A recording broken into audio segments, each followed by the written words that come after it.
Happy Lord's Day to everyone.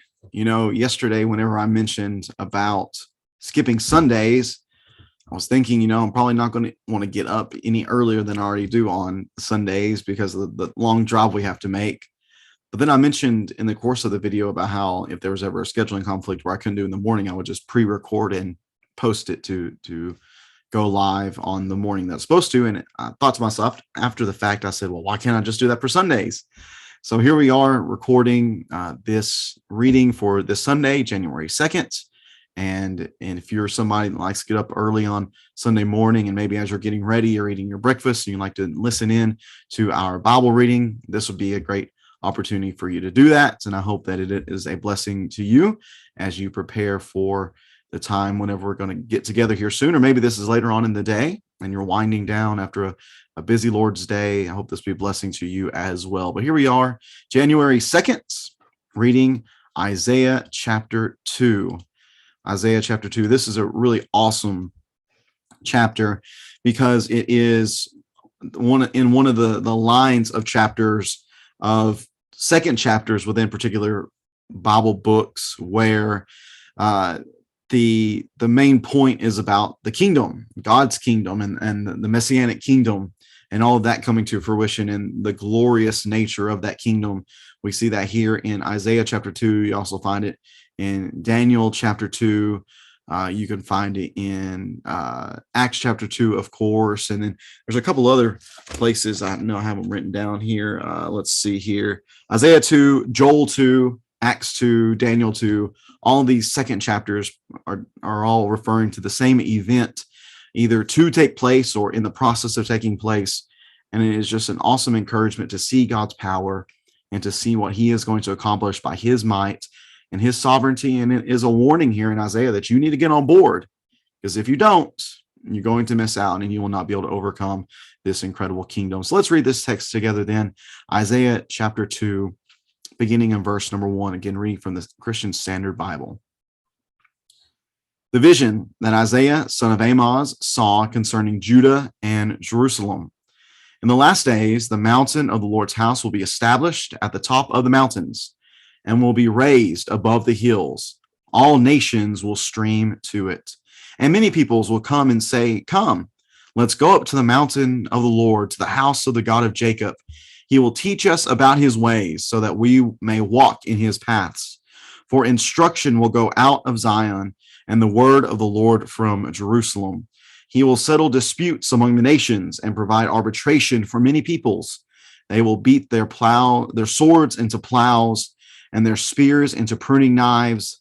Nation will not take up the sword against nation, and they will never again train for war. The house of Jacob, come and let's walk in the Lord's light. For you have abandoned your people, the house of Jacob, because they are full of divination from the east and of fortune tellers like the Philistines. They are in league with foreigners. Their land is full of silver and gold, and there is no limit to their treasures. Their land is full of horses, and there is no limit to their chariots. Their land is full of worthless idols. They worship the work of their hands, what their fingers have made. So humanity is brought low, and each person is humbled. Do not forgive them. Go into the rocks and hide in the dust from the terror of the Lord and from his majestic splendor. The pride of mankind will be humbled, and human loftiness will be brought low. The Lord alone will be exalted on that day. For a day belonging to the Lord of armies is coming. Against all that is proud and lofty, against all that is lifted up, it will be humbled. Against all the cedars of Lebanon, lofty and lifted up, against all the oaks of Bashan, against all the high mountains, against all the lofty hills, against every high tower, every fortified wall, against every ship of Tarshish, and against every splendid sea vessel. The pride of mankind will be brought low, the human loftiness will be humbled, and the Lord alone will be exalted on that day. The worthless idols will vanish completely.